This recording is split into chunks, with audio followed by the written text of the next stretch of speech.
Bom, eu vou falar sobre o hipotireoidismo, trazendo um pouquinho sobre o quadro clínico.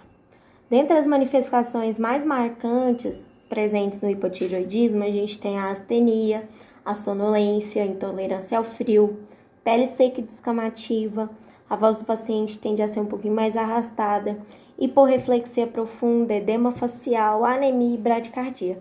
Lembrando que essas características não estarão necessariamente presentes.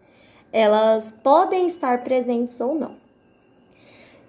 Além disso, muitos pacientes são assintomáticos ou oligossintomáticos. E a gente costuma erroneamente dizer que o hipotireoidismo está associado com a obesidade, mas a obesidade não é uma característica marcante do hipotireoidismo. O ganho poderal que a gente tem no hipotireoidismo se dá devido à retenção hídrica e não a alta ingesta de alimentar, não. Muito pelo contrário, os pacientes se queixam de anorexia, inapetência e tudo mais. Bom, no sistema metabólico, o que a gente acontece? O que a gente observa? Pode vir a observar, né? O colesterol total pode vir um pouquinho aumentado, o LDL também, bem como o HDL, vem com um aumento irrisório, digamos assim. O HDL3 colesterol não tem nenhuma alteração, o triglicérides vai vir normal ou um pouco aumentado, as transaminases CPK, DHL e CEA vão vir aumentados, o PCR vai vir aumentado, bem como a homocisteína e a lipoproteína. O sódio sérico, contudo, vai vir diminuído. Em questão hormonal, a resposta do GH aos testes de estímulo vai estar diminuído. O IGF-1, bem como o IGF-BP3, vai vir diminuído. A secreção de ADH, prolactina e o paratormônio, bem como a 1,25 hidroxi-2-D3, vai vir aumentada. A testosterona, o estradiol e o SHBG total, né, vai vir diminuído e a resposta do LH e do FSH ao GnRH vão vir diminuído. Esses dois últimos tópicos, eles refletem diretamente em algumas alterações do sistema reprodutivo que a gente vai encontrar lá na frente. Bom, algumas alterações neurológicas que os pacientes podem apresentar: cefaleia, parestesia, ataxia cerebelar, surdez, tontura, tremor, cegueira noturna, a hiporreflexia profunda que a gente já disse, alguns déficits cognitivos que às vezes a gente observa nas crianças, né? Que elas têm uma pequena dificuldade para fazer cálculo, ou com a memória, atenção e concentração. A gente vai observar às vezes também uma baixa amplitude das ondas teta e delta no eletrocardiograma. Os potenciais avocados vão estar um pouquinho prolongados. O paciente pode se queixar de apneia, do sono. As proteínas do líquido cefalorraquidiano podem vir aumentados. E uma das complicações mais graves e importantes que a gente tem é o coma mixedematoso.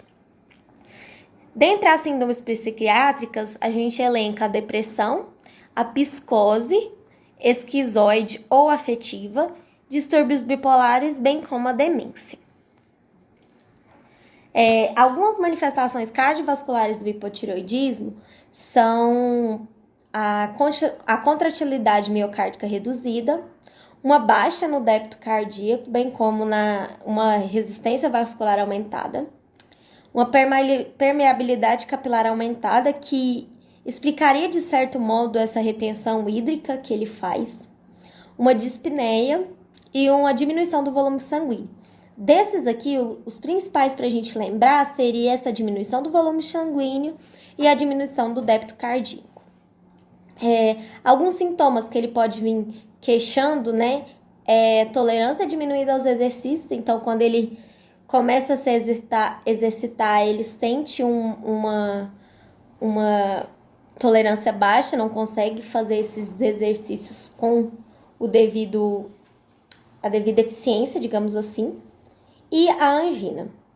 Ele pode ter bradicardia, hipertensão diastólica, cardiomegalia, edema nos membros inferiores e pode apresentar baixa voltagem ao eletrocardiograma com distúrbio de condução e mudanças inespecíficas do segmento STT.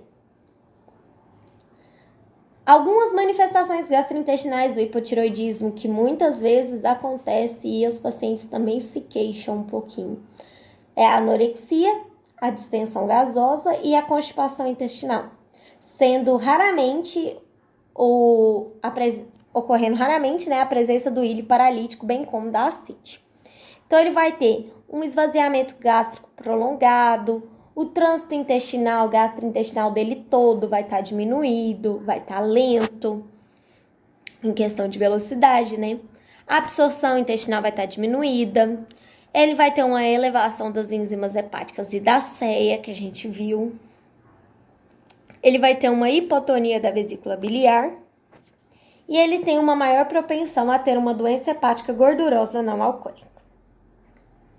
No sistema musculoesquelético, não se observa alteração nenhuma dos níveis do cálcio e do fosfato, nem da densidade mineral óssea. Contudo, há evidências de uma redução da remodelação óssea e uma resistência à ação do paratormônio, o que justificaria, lá naquele quadrinho que a gente viu de alteração hormonal, a elevação do paratormônio, bem como da 1,25 hidróxido 2D3. O hipotireoidismo também se configura como um fator de risco para a intolerância às estatinas, devido às queixas musculares, mesmo que em doses relativamente baixas, ainda é um fator de risco. Manifestações renais e distúrbios eletrolíticos. A gente vai ter uma diminuição do fluxo sanguíneo renal e da taxa de filtração glomerular, decorrente da diminuição do débito cardíaco, bem como do volume sanguíneo. A gente vai ter também uma elevação dos níveis séricos de creatinina, ácido úrico e magnésio. Pode estar presente uma proteinúriazinha discreta, secundária à insuficiência cardíaca ou aumento da transudação capilar de proteínas, que a gente viu que a permeabilidade capilar no paciente com hipotireoidismo vai estar aumentada. E a gente pode evoluir, assim, esse paciente pode evoluir para uma nefropatia perdedora de sal, que ela vai ser consequente do mau desempenho dos mecanismos de reabsorção tubular. E aí vai gerar aqueles transtornos de hipocalemia, hipocalcemia, hipopotassemia e etc. O sistema reprodutivo, que a gente viu que vai ter uma alteração dos níveis, né, de testosterona, SHBG, estradióis totais, eles vão ter algumas consequências, né? Nas mulheres, as mulheres podem se queixar de irregularidade menstrual, oligomenorreia, menorragia, anovulação, infertilidade. E nos homens, eles vão queixar às vezes de uma redução da libido, de disfunção erétil ou oligospermia.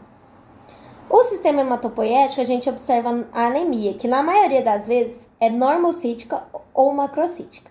A hipocrômica microcítica pode acontecer, mas ela só acontece se a gente tiver uma deficiência de ferro secundária à menorragia, então ela é mais presente nas mulheres. A anemia macrocítica, ela vai resultar de uma absorção deficiente de vitamina B12 e ela vai precisar de uma administração dessa vitamina que está faltando pela via parenteral. Na pele, a gente observa uma pele seca, descamativa, áspera, que pode vir a ficar amarelada devido ao acúmulo de caroteno, né? Os cabelos vão estar secos e quebradiços, e normalmente isso é uma queixa muito presente nas mulheres. Tem uma queda excessiva do cabelo, uma fragilidade ungueal, uma rarefação do terço distal das sobrancelhas. Além disso, como a gente já tinha dito, edema nos membros inferiores e uma lenta cicatrização de feridas e ulcerações. Então, quando a paciente tiver alguma lesão ou se machucar, eles vão ter, né, uma cicatrização lenta. É isso.